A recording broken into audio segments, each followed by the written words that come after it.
Salam kerahiman. Hari ini kita ketemu lagi 2 Juli.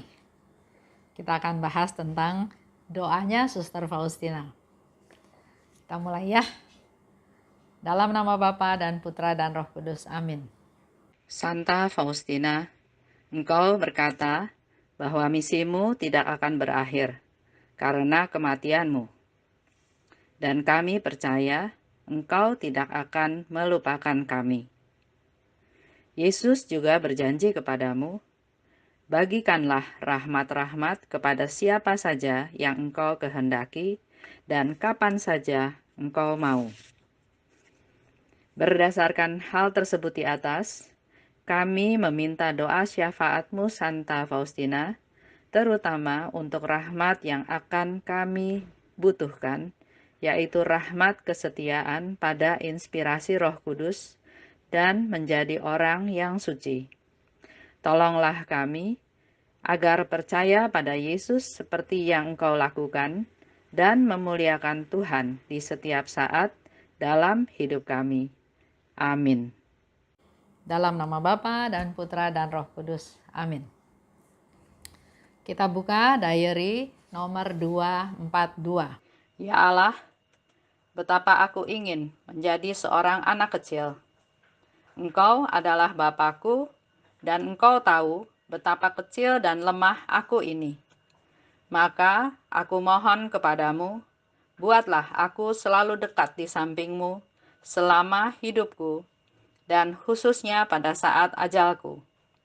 Ya Yesus, aku tahu bahwa kebaikanmu melampaui kebaikan ibu yang paling penuh cinta. 306B. Ya Yesusku, kesukaan hatiku, Engkau mengetahui kerinduan-kerinduanku. Aku ingin bersembunyi dari tatapan orang-orang supaya aku hidup, tetapi tampaknya tidak hidup. Aku ingin hidup murni seperti bunga liar. Aku ingin cintaku selalu tertuju kepadamu, sama seperti bunga yang selalu mengarah kepada matahari. Aku ingin aroma dan kesegaran bunga hatiku selalu terpelihara hanya bagimu. Aku ingin hidup di bawah tatapan ilahimu, karena engkau saja sudah cukup bagiku. Apabila aku bersamamu, Yesus, aku tidak takut akan suatu pun, karena tidak satu pun dapat merugikan aku. Diary 591. Ya Yesus, Engkau mengetahui betapa berkobar-kobar keinginanku untuk bersembunyi, sehingga tak seorang pun dapat mengenal aku selain hatimu yang teramat manis.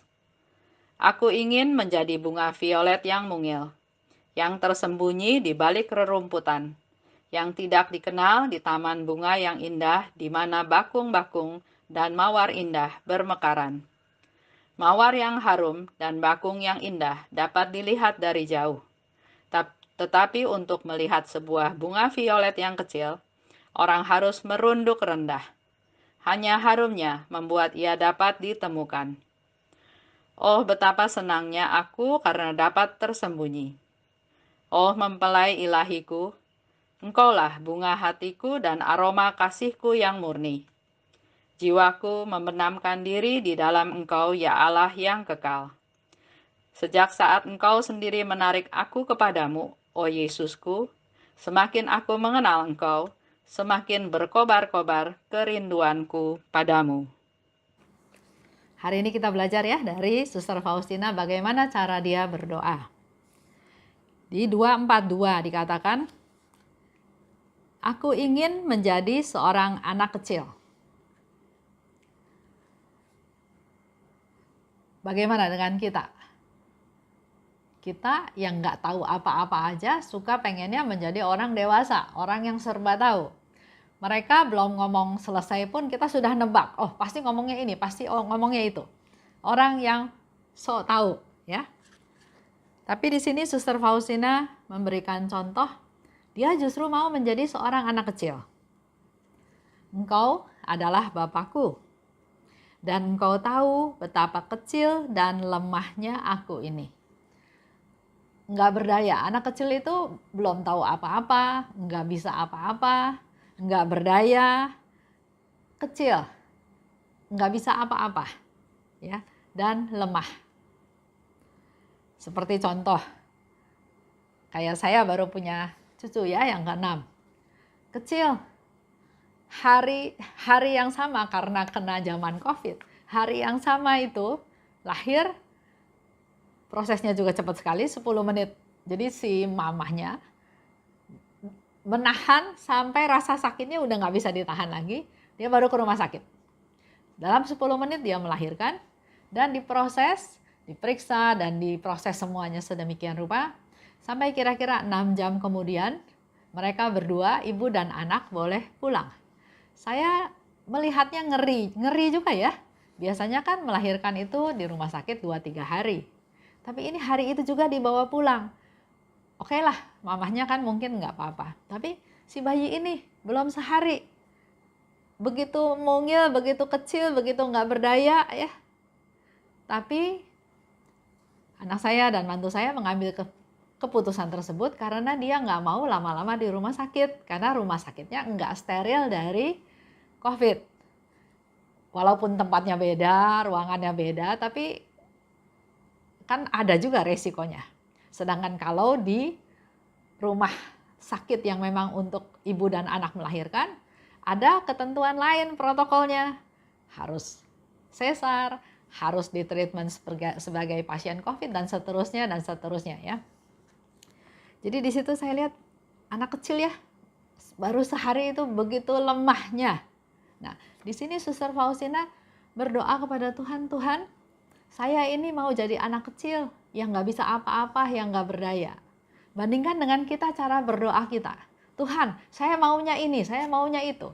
Tuhan, saya punya rencana ini, punya rencana itu. Saya mau berhasil, saya mau ini. Tuhan, masalah saya ini. Saya inginnya ini dan inginnya itu.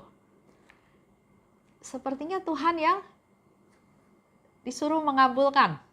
Kita yang minta Tuhan harus lakukan ini, lakukan itu. Bukan berserah pada Tuhan. Bukan datang dengan kerendahan hati. Di sini dikatakan lagi, buatlah aku selalu dekat di sampingmu selama hidupku dan khususnya pada saat ajalku. Jadi Suster Faustina pun sudah punya keinginan, punya niat untuk selalu selalu dekat di samping Tuhan selama hidupku. Ini juga kembali lagi ke keinginan kita. Kita mau dekat sama Tuhan kalau lagi masalah aja. Kalau lagi nggak masalah, lagi happy, lagi sukacita, lupa Tuhan. Nggak ke gereja, nggak baca firman Tuhan. Tapi kalau lagi susah, datang ke Tuhan. Berdoa sama Tuhan. Sampai nangis-nangis. Supaya masalahnya diangkat. Supaya ada solusi. Dulu saya pernah ke persekutuan doa ya. Saya juga aktif di sana. Saya sebagai MC, saya juga lumayan aktif di sana ya. Ada satu orang bilang sama saya begini, Esther, kamu lagi ada masalah ya? Saya bilang, kenapa? Iya, karena kebanyakan orang pergi ke persekutuan doa itu karena ada masalah. Saya pikir, negatif sekali anggapannya. Kita datang ke persekutuan doa kan mau memuji Tuhan. Tapi terus saya bilang lagi sama dia, wah, pendapat kamu salah. Kalau ada masalah baru cari Tuhan, telat. Lebih baik sekarang memuji Tuhan, mendengarkan firman Tuhan, berdoa bersama-sama, bersekutu dengan teman-teman lain, supaya nggak ada masalah. Supaya kalau masalah datang, saya sudah kuat. Bisa ngerti nggak perbedaannya? Ya. Jadi keinginan itu harus ada dulu. Bapak Ibu harus punya keinginan dulu. Apa sih keinginannya? Saya ingin selalu setiap saat dekat dengan Tuhan. Maka langkah-langkah kita selanjutnya adalah melakukan persiapan rencana yang membuat kita dekat pada Tuhan. Bahkan Faustina bilang, selama hidupku dan khususnya pada saat ajalku. Jadi dia selalu ingin selalu ada di sampingnya Tuhan. Kalau kita lihat lagi dari diary yang lain berikutnya, dia ingin bersembunyi. Ya, di situ dikatakan, aku ingin bersembunyi dari tatapan orang-orang, supaya walaupun aku hidup, tapi tampaknya tidak hidup. Jadi kalau bisa tuh orang nggak tahu bahwa ada saya. Ya, seperti yang saya pernah cerita, doa koronka yang kita doakan itu adalah Suster Faustina yang mengajarkan. Yesus memberitahu Suster Faustina, dan Suster Faustina mengajarkan doa koronka tersebut. Tapi setelah Suster Faustina meninggal, ada seorang suster di biara, Suster-suster Bunda Maria Kerahiman, Bunda Maria Berbelas Kasih, bersaksi bahwa ternyata doa koronka yang saya doakan setiap hari ini adalah dicetuskan atau berasal dari salah satu suster yang ada di kongregasi saya juga. Begitu tidak terkenalnya, ya, Suster Faustina begitu tidak terkenalnya, memang dia nggak mau seperti yang dikatakan di sini, aku bersembunyi dari tatapan orang-orang supaya aku hidup, tapi tampaknya tidak hidup. Kalau udah mati kan orang nggak anggap, nggak ada kan nggak dianggap. Jadi Suster Faustina sangat rendah hati, dia nggak mau menonjol, dia nggak mau kelihatan, pokoknya seolah-olah dia nggak hidup. Ya, dan dikatakan lagi, yang mengenal aku hanya Engkau Tuhan. Jadi kalau kita melakukan perbuatan baik, contoh ya, ada orang yang melakukan perbuatan baik. Setelah itu biasanya dia tanya, atau membuat satu tanda reaksi seolah-olah, kok kamu nggak respon sama perbuatan baik saya? Minimal terima kasih. Udah dikasih barang sesuatu, minimal terima kasih. Ya. Tapi di sini Suster Faustina, orang lain nggak perlu tahu saya lah. Cukup Tuhan aja yang tahu saya. Jadi kita melakukan suatu perbuatan bukan untuk diketahui orang, bukan untuk dipuji, bukan untuk kelihatan berprestasi. Oh, dia sibuk, dia melakukan ini, dia pelayanan ini, dia sumbang ini, dia sumbang itu. Enggak. Suster Faustina bilang, orang lain nggak perlu tahu. Cukup Yesus aja yang tahu. Lanjut ya, dikatakan lagi, aku ingin hidup murni seperti bunga liar. Bukan bunga yang indah, bunga yang menarik perhatian, yang orang kalau lihat harus meneliti, melihat, mengagumi, memuji betapa bagusnya bunga itu. Enggak.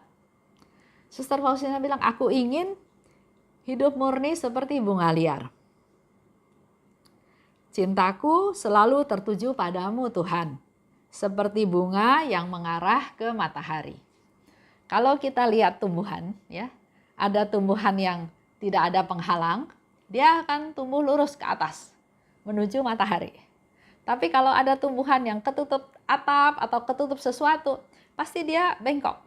Dia menyesuaikan, tapi tujuannya tetap mencari matahari. Begitu pula dengan kita. Kita bisa belajar dari tumbuhan itu. Tumbuhan aja punya tujuan, punya keinginan. Bagaimana dengan kita? Apa keinginan kita? Di sini dikatakan, cintaku hanya tertuju padamu Tuhan, seperti bunga mengarah kepada matahari. Dan aroma dan kesegaran bunga hatiku selalu terpelihara hanya bagimu. Jadi bunga itu segar, bagus, indah, wangi, bukan untuk dipuji-puji. Seperti hidup kita juga. Kita segar, kita murni, kita pelayanan, kita melakukan banyak hal, bukan untuk dipuji. Tapi dikatakan hanya bagi Tuhan.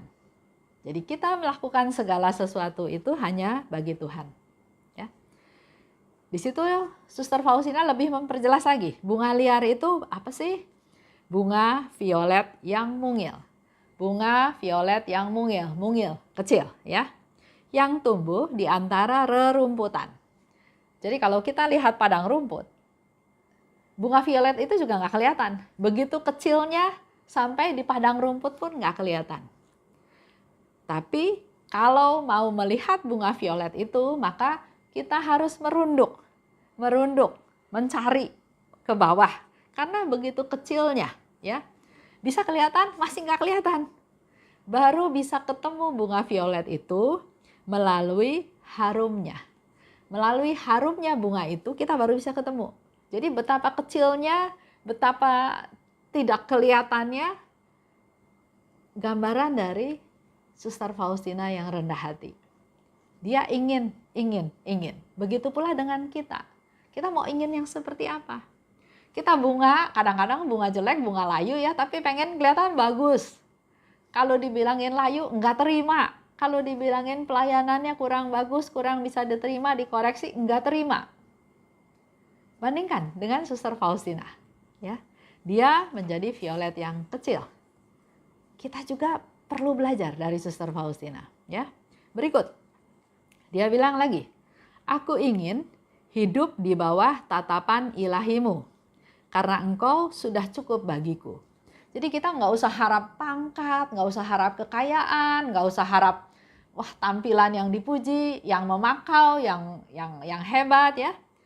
Dia bilang yang penting saya ada di bawah tatapan ilahimu, karena engkau aja cukup. Saya nggak perlu pendapat orang lain, nggak perlu komentar orang lain ya. Pernah di satu tempat saya bekerja, nggak tahu ada orang nggak suka sama saya ya. Jadi dia pernah bilang begini, nggak tahu malu, ngaca, kayak kecakepan aja, jelek kayak gitu aja, sok-sok nggak cakep. Saya yang bingung ya, kenapa dia marah kayak gitu? Terus saya pulang, saya lihat kaca. Enggak kok, bagus kok. Oh, barangkali mata dia yang lagi rusak, jadi nggak bisa lihat saya yang bagus. Selesai, nggak dihebohin, nggak diributin, ya. Faustina katakan lagi, karena apabila aku bersamamu ya Yesus, aku tidak takut akan sesuatu pun, karena tidak satu pun dapat merugikan aku. Jadi keinginan ini ada dasarnya juga. Dia ingin dekat dengan Tuhan, dia ingin hanya Tuhan saja yang memperhatikan, karena dia katakan, karena kalau aku bersama Tuhan Yesus, ya, aku tidak takut akan sesuatu pun, karena tidak satu pun dapat merugikan aku kalau aku dalam perlindungan Tuhan. Contoh ya yang sederhana, saya setir mobil, ada lampu merah kan, otomatis saya stop. Nah, di situ waktu itu banyak gosip-gosip, cerita-cerita tentang orang melakukan kejahatan di lampu merah, ya, katanya kapak merah, dan dibungkus sama kertas koran. Saya pernah lihat satu kali ada orang dari lampu merah mendekati mobil saya. Dia bawa gulungan koran. Saya langsung bilang, aduh Tuhan, ini orang jahat nih, ini orang mau apa ya gitu ya. Karena memang lihat tampilannya mukanya menyeramkan. Di depan saya bukan mobil sedan, jadi saya langsung pikir, wah ini jangan-jangan dia mau cari saya gitu ya. Terus saya langsung ingat, Tuhan, saya mohon perlindunganmu. Tuhan, Engkau ada. Tuhan, saya nggak sendiri. Sebelum orang itu sampai ke mobil saya, lampunya udah hijau. Jadi saya langsung ambil jalan ke kiri dan saya lewat. Memang saya kalau naik mobil saya nggak selalu mepet ke depan. Jadi selalu saya punya space untuk saya keluar. Puji Tuhan, ya. Di situ saya merasa ada Tuhan, saya ngomong sama Tuhan, dan Tuhan mengabulkan saya sehingga saya tidak perlu mengalami ketakutan-ketakutan yang berkelanjutan. Sekarang bicara juga tentang beriman. Saya bilang, saya percaya Tuhan. Iya, saya percaya Tuhan. Percaya yang bagaimana? Saya percaya Tuhan. Ya. Tapi ternyata di dalam kehidupan, percaya Tuhan itu harus diuji. Seperti tadi contoh ya, menghadapi masalah saya bilang, Tuhan, tolong saya, Tuhan, tolong saya. Dan sepertinya Tuhan memberi jawaban dan saya langsung lampu hijau, langsung jalan. Tapi kadang-kadang kita berdoa, kita minta dari Tuhan, tapi kok sepertinya Tuhan diam aja. Iman juga harus diuji, harus teruji. Contoh yang gampang seperti ini. Saya dulu waktu muda termasuk pelompat jauh. Saya bisa lompat jauh ya, bermeter-meter. berapa meter ya, mungkin 4 meter gitu ya. Pernah suatu kali di proyek, saya melihat saya harus melewati satu kali atau got lah ya, kurang lebih 1 meter lebih. Enteng, saya bisa loncat. Yang lain bilang, jangan Bu, jangan loncat, nanti jatuh. Jadi mereka usul muter. Tapi saya pikir enggak, saya dulu bisa kok loncat 4 meter, masa ini enggak bisa? Ya. Jadi saya loncat. Begitu saya loncat, apa yang terjadi? Saya masuk ke dalam got, ke dalam lubang itu, saya nggak bisa loncat. Ya otomatis teman-teman ketawain saya. Ya saya juga ya ikut-ikut ketawa lah ya, habis mau apa gitu ya. Tapi di situ saya merenung bahwa iman aja nggak cukup. Menurut saya harus ada ujian, harus dilatih, harus ada latihan. Jadi kayak saya lompat jauh, saya bisa lompat. Tapi bukan berarti setelah sekian puluh tahun saya tetap punya kemampuan seperti itu, enggak. Saya tetap harusnya, kalau misalnya saya mau bisa loncat, saya tetap harusnya latihan. Saya tetap harus melakukan kondisi fisik yang kuat, yang sehat, supaya saya bisa melakukan hal tersebut. Begitu pula menurut saya dengan beriman. Saya percaya Tuhan, terus saya nggak perlu baca Alkitab, saya nggak perlu dengar firman Tuhan, saya nggak perlu ke gereja, karena saya percaya Tuhan. Menurut saya nggak cukup. Karena pada saat kita mengalami masalah, pada saat itulah sebetulnya kita tahu taraf iman kita ada di mana. Dan kalau contoh tadi saya kejeblos, berarti taraf iman saya sebetulnya lagi sangat rendah. Karena apa? Karena saya nggak pernah latihan. Saya nggak pernah menjalin relasi sama Tuhan. Nggak pernah melakukan dialog atau komunikasi atau berdoa atau hal-hal lain yang mendekatkan saya dengan Tuhan. Itu sedikit sharing ya, bahwa kita punya iman itu juga kalau mengalami ujian itu diperlukan. Bukan untuk bikin susah kita, enggak. Tuhan mau ingetin kita bahwa tahap iman kamu ada di sini loh. Apa yang kamu lakukan? Apa yang kamu lakukan supaya relasi kita semakin dekat lagi dengan Tuhan. Nah, sekarang saya mau tanya bagaimana relasi kita dengan Tuhan. Saya ingin jadi apa? Ya, coba ini menjadi permenungan dari Bapak Ibu semua. Saya ingin jadi apa sih? Saya tuh apa sih? Keinginan saya apa sih? Ya, saya mau jadi anak kecil. Saya mau selalu dekat dengan Tuhan. Saya mau nggak kelihatan apa yang saya buat, apalagi perbuatan-perbuatan baik, biar hanya Tuhan aja yang tahu. Atau apa yang saya lakukan orang harus tahu. Saya sudah kerja keras, saya sudah capek, ini semua jasa saya, orang harus tahu. Harus kelihatan. Dan saya harus dihormati. Dan saya harus diakui. Dan minimal kalian harus terima kasih sama saya. Coba, itu direnungkan. Ya, direnungkan. Mau jadi seperti apa? Jadi bunga bakung yang besar, yang indah? Mau jadi bunga mawar yang wangi? Atau mau jadi bunga violet yang saking kecilnya nggak kelihatan, ketutup rumput, baru ketemu kalau kita ke bawah merunduk, melihat, mencari, dan itu pun masih belum ketemu. Ketemunya kalau kita sudah mencium baunya. Jadi orang melihat kita bukan karena lihat tampilan kita, penampilan kita, tapi orang menyadari kita ada karena keharuman yang kita lakukan.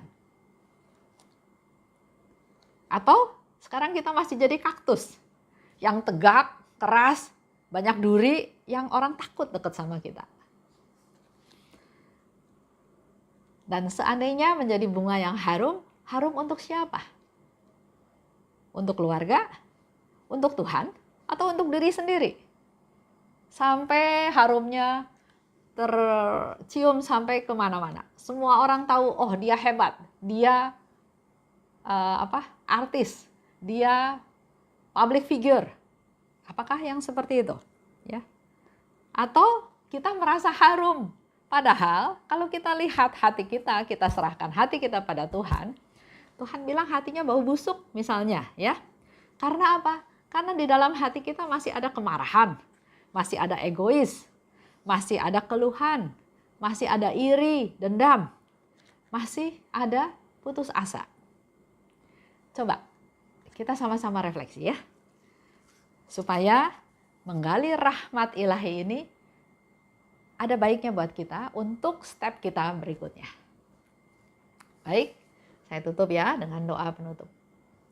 Dalam nama Bapa dan Putra dan Roh Kudus. Amin.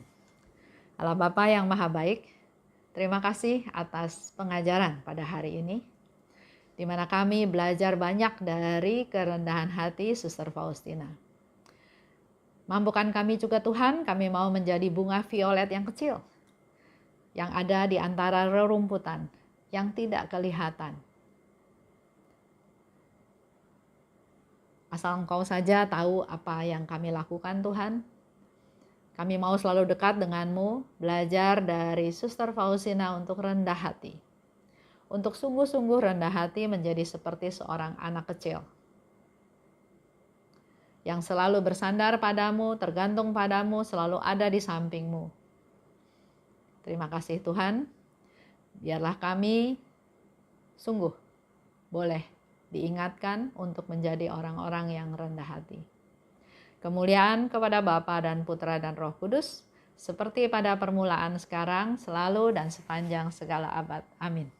Dalam nama Bapa dan Putra dan Roh Kudus. Amin. Salam kerahiman.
I may sing your praises now